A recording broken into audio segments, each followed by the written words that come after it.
Covid అప్పుడు 644 కోట్లు ఎగ్గొట్టారు అధ్యక్ష. ఆర్టీఎఫ్ కింద 3000 కోట్లు పెండింగ్, ఎంటీఎఫ్ కింద 8900 కోట్లు పెండింగ్. చెప్పిన ఒక్క విషయం చాలా ఇంపార్టెంట్ అధ్యక్ష, నన్ను మాట్లాడినండి, ఇది చాలా important issue. We have right to talk on the subject. 24-25 చూస్తే అధ్యక్ష, 24-25 చూస్తే మన ప్రభుత్వం కూటమి ప్రభుత్వం వచ్చిన తర్వాత 1200 కోట్లు రిలీజ్ చేశాం.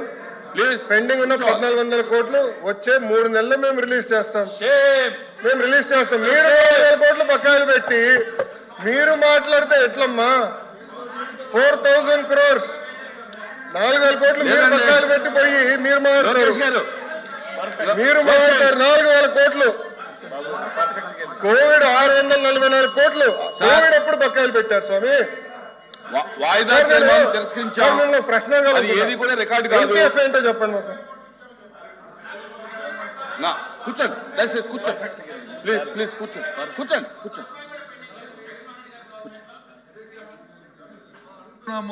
మంత్రి గారు వచ్చి అన్ని లెక్కలు చెప్తారు కదా, చర్చ పెట్టండి.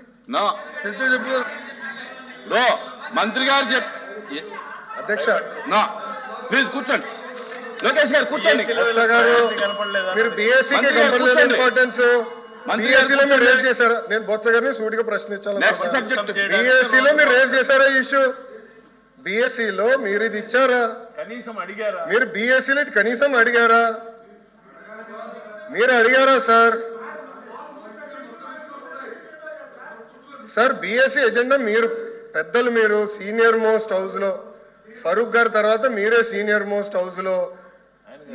నేను మిమ్మల్ని కోరేది ఏంటంటే, మీకు అంత ఇంట్రెస్ట్ ఉండుంటే మీరు కూర్చొని చైర్మన్ గారితో మాట్లాడి ఎజెండాలో పెట్టుంటే సమాధానం చెప్పినా మేము సిద్ధంగా ఉన్నాం. I have right sir. Sir LOP గారు I have right to answer. నాకు హక్కులు లేవా హౌస్ లో? నాకు హక్కులు లేదా హౌస్ లో? మంత్రిగా సమాధానం చెప్పే హక్కు లేదని మీరు నిర్ణయిస్తారా? ఎల్ఓపి గారు మీరు చెప్తారండి, మీరు సమాధానం చెప్పాలా చెప్పకూడదు? హౌస్ మీరు నడిపిస్తారా ఇక్కడ? How are you dictating terms to me boss? Sir ఇది బాగాలేదు, మీరు నాకు టర్మ్స్ డిక్టేట్ చేయకూడదు. మీరు సమాధానం ఎట్లా చెప్పారని మీరు అన్నారు. ఎట్లా సార్ బాగాలేదు సార్. నేను జూనియర్ మంత్రి, నాకు అండర్స్టాండ్. మీ అంత సీనియారిటీ నాకు లేదు. రూల్స్ నాకు తెలుసు. As a minister I have right to answer. I have right to answer. Rules లో I have right to answer sir. ఇది ఇరు వర్గాల వాదన. I have right to answer. మంత్రిగా దయచేసి బీఎస్సీలో తీసుకోండి, మాట్లాడుకుని తప్ప. మీరు మంత్రిగా ఉన్నప్పుడు 4000 కోట్లు బకాయిలు పెట్టిపోయి మీరు మమ్మల్ని అడిగితే ఎట్లా సార్? 4000 crores పెండింగ్ పెట్టారు. మీరు మంత్రిగా ఉన్నప్పుడు 4000 కోట్లు బకాయిలు పెట్టిపోయి మీరు మమ్మల్ని అంటారు కాదా? బకాయిలు పెట్టలేదా? ఒక్క నిమిషం, బకాయిలు పెట్టలేదా? మీరు బకాయిలు పెట్టలా సార్? ప్లీజ్ లోకేష్ గారు, సబ్జెక్ట్ మీకు కొంచెం వీక్ చేయాలి. దయచేసి కూర్చోండి. 644 కోట్లు కోవిడప్పుడు బకాయిలు పెట్టారు. 20-21 Q4 683 కోట్లు బకాయిలు.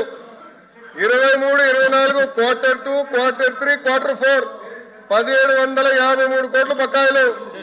మీ టైంలో బకాయిలు పెట్టి ఎంటీఎఫ్ మీ టైంలో 895 కోట్లు బకాయిలు పెట్టి మీరు మమ్మల్ని అడుగుతారు సార్? అందుకే మీరు బీఎస్సీలో తీసుకురావాలా? మీరు బీఎస్సీలో అందుకే తీసుకురావాలి సబ్జెక్ట్.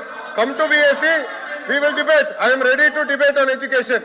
పోయినసారి బొత్స గారు మీరు వాకౌట్ చేశారు. పోయిన సెషన్ ఎడ్యుకేషన్ మీద నేను డిబేట్ చేసినప్పుడు మీరు అదే తలుపు నుంచి మీరు బయటకు వెళ్ళారు. I'm ready for debate. Education మీద చర్చించడానికి నేను రెడీ. మీ టైంలో 12 లక్షల మంది పిల్లలు ప్రభుత్వ పాఠశాలకు దూరెట్టారో చర్చించడానికి నేను రెడీ.